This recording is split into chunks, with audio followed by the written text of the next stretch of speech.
Hello, I'm Miss Samantha Mann. Welcome to my box of issues.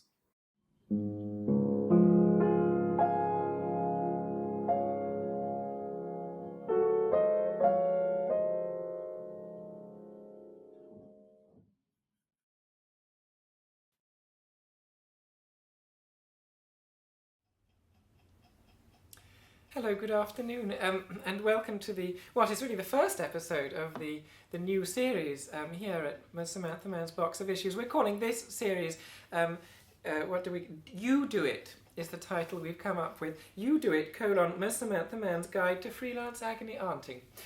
So this is the first episode entitled Listen, and I'm joined here, of course, by my... Your friend. No, I would, well, yes, I'm not sure. I was trying to work out. Anyway, so I'm not quite sure what function you're, but anyway, you really represent the viewer, I think, at this. But anyway, so you're here. Barbara Brownskirt is here with me this week to learn on your behalf. And really the first lesson that we have to learn, I think, as agony aunts, is how to listen. I think that's jolly important when somebody comes to you with a dilemma, and sometimes, it's a really very serious thing that they've been looking after in their breast, as it were, and they lay it in front of you. One needs to listen to it. That's the first step. And so what we've done with the team, we've put together a few dilemmas, real dilemmas that I've received during performances, which I've organised. I tour around and I do performances as an agony aunt. And these are just some of the dilemmas which I've received, and I think they're representative of the sorts of things that come in under this theme. So, for example, how do you tell someone politely that they talk too much? Or, my friend never stops talking. How might I shut her up? Or, it's my wife. One person wrote, she talks so much I've lost my ability to hold a conversation with anybody, so now I stay quiet. Please help. Or, dear agony aunt, my boyfriend has a habit of deciding to describe in detail the game he is currently playing on Xbox, backstory and all. Is there a way to stop the conversation before it starts? And then finally here, my family all spend far too much time on their mobile phones. I feel lonely/isolated. Well, of course, all of these people, I think what they really have in common is they're all missing the opportunity to listen.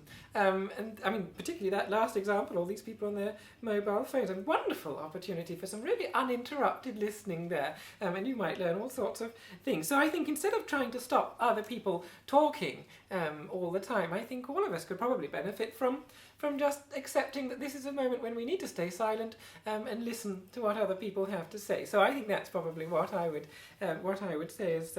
I have some words really for you to listen to for this episode, yes. Which is about my complicated journey here and the pink circle which I had to tap on, but there was no one there at the station, so wasn't sure whether it was right or wrong, but did it anyway and could incur some future cost unknown. Right, yes, and as I said to you when you told me the same story earlier today, I've not come across one of those pink circles, so I'm afraid I really can't help you. Would you like to read your poem now? Okay, I have a poem which is when I listened to some words that was said, and it's from volume 20, Shelf Life, and these words were said by a spokeswoman for the KFC, which is a renowned chicken restaurant, and she said, if pulled pork was the dish of 2017, then 2018 will become the year of pulled chicken.